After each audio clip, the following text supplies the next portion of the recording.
Has it sunk in yet that you're with a different team?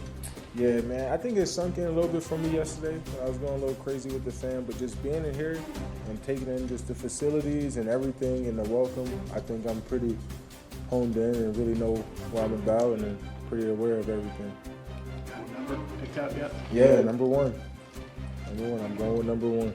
Could you just, over the past few days, what's this process been like for you to realize I want to be a Packer? Yeah, once I found out about, the agreement and came down to negotiations, at first it was like, obviously like anyone, I got kids, I got, a house, I got family that all moved down for me. And it's a change, right? And I had to sit down and talk to my family about this potential opportunity, and that's when, I got the chance to speak, with some other guys and faculty about what it could be like if I decided to come here. And, once I got that comfort zone and they said, and, I got to talk to Rashid a little bit, that's my guy from Penn State, came in together. This is like, it's like Penn State, like it's like home. Like this is like a brotherhood, like it's safe. You focus on ball and, we keep everything the right thing. It kind of gave me comfort and it kind of gave me a better decision, like, okay, this is the place where I feel like I can take my next step and continue to have a great legacy here. Like did you have any say in where you could go or where you might go? Nah, I didn't have any say. It was just, I would say I'm pretty lucky because I understand the rich history of the Packers and the fact that they had interest in me and understand that they had a pretty tough team already in the NFC and I was pretty much geared up, ready to play them, looking for revenge. But now I'm on the other side of adding to this rich history and being able to play with these guys and suit up and, play. I'm very excited. Where are you at physically and what's a reasonable expectation for what you can do next Sunday? I'm going to talk, I think physically, I'm great. I think I can contribute a lot. I'm going to team up with the doctors creating a plan. We already talked about how we can ramp things up and get me into a flow where they feel comfortable and I feel comfortable. But, my plan is to be here. They didn't give up what they gave up for me to sit on the sidelines and make this big of a, risk and change for me to do that. So I'm finna give my all. Michael, what's your relationship like with Jordan Love, and was the podcast the only time you tried to recruit you did? Oh man, I don't think it was ever like a serious conversation because even me, like many of us, I never thought I'd be traded, but that's the harsh reality. But me and Jordan, we're super close. I would say, obviously having the same agent. Me and Jordan been together in Dubai and through the podcast, Super Bowl weekends. So we got a very good relationship. He's somebody I know that, we're very competitive when we're around each other. So I know what type of quarterback he is. I'm very fond of Jordan too, just about, the quarterback he is and what he can be and how he just keeps getting better. You said you never expected to be traded. How does it feel now to be in this position? Honestly, everything happens for a reason. It's a blessing in disguise.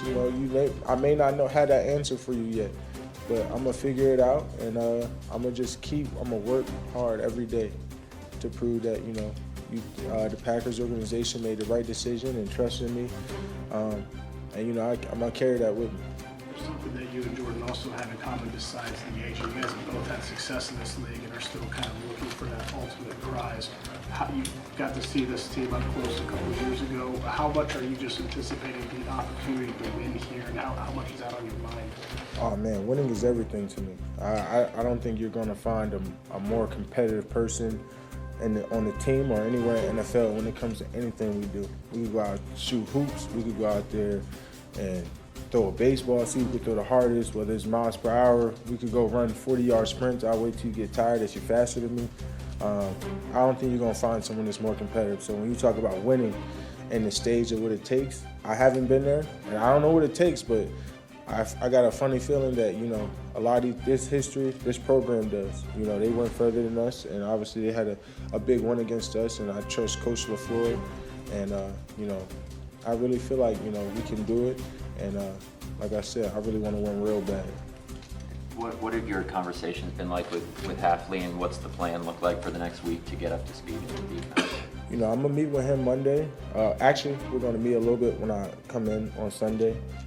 Obviously, get a little bit ready. But, he says he got a lot planned for me. I don't know what the scheme look like. I just got my iPad today. So I'm going to look over it. And I'm super excited, man. I know about his creativity. I heard a lot. Obviously, I don't watch their defense a lot. But, I'm excited to learn. I'm excited to get better and, be a dominant player for him. Micah, in your social media video after the trade, you had some Reggie White clips interspersed into it.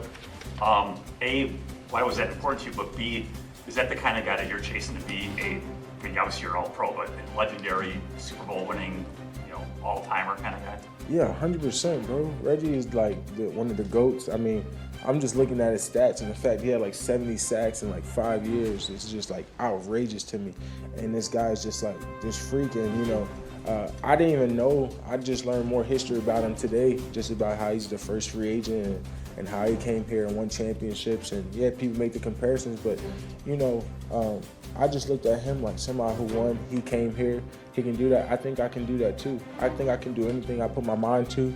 I looked on that wall and I saw Brett Favre. I saw Reggie. I saw all those legends, and I was like, I gotta be there. And you go near the draft room and they're all having their hands up and they're having that moment.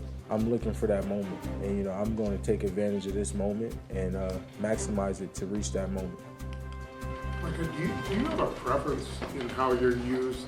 You were used differently in Dan Quinn's, defense than you were in Zimmer's, where you were just had your hand down a lot. Do you have a preference you like to move around? Yeah, I love to move around. I think that creates just the matchups that we like. Because let's be honest, man, it's hard to get to the quarterback in this league. And you got to run favorable matchups. So when I get that opportunity of not getting double teamed, I got to win that matchup and I got to take advantage of that and get pressure on the quarterback. Or else, it's kind of easy for a team to kind of program, say, hey, he's always going to be a left side. So that's why I like to alternate. I like to go, sometimes I want to be on the right side, sometimes I want to be on the left side. I just try to maximize my game so that way I can't be limited or schemed against. I pretty much I'm cool to drop, show up, come in over the A gaps, come over the B gaps. So I'm really valuable in every which way. I think I can win at any spot on the field. It's just about, am I going to be put there? And, that's the type of guy he has. I think we all saw the video of you and your mom kind of sharing that moment. Can you just bring me through what that meant for you, especially, everything you've already been able to come? Yeah, my mom, she's probably the hardest working person I ever met in my life. And it's hard for people to even compare, just seeing how I grew up, seeing, all her work, her struggles. And, obviously we had a conversation when I was a rookie, but I was like, money don't last long. Let me see if, we get to the next one, because that's the most important one, because she was like, I don't want you to, be dependent on you. I'm going to kind of wait until see how you do. And even now, I say, you can stop now. She's like, nah, I want to finish my years. Like, you got to understand the type of person he is. So just to take that relief off her shoulders and say, you can stop putting your years in. And I seen her work since I was a boy. So that's 26 years and beyond that, because my brother's 30, of working 3 jobs, 2 jobs. Now she can just chill out for a while. And I told her, before, I was like, because she was like, I can help you with your kids.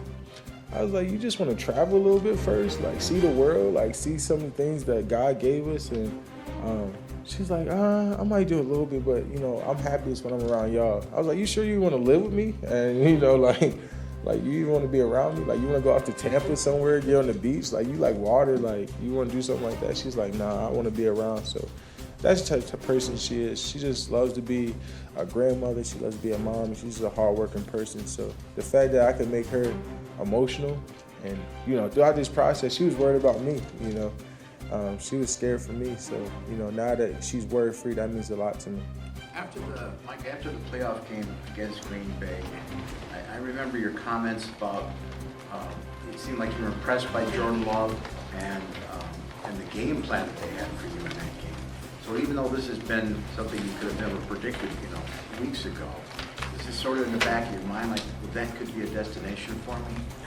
Yeah, now I look at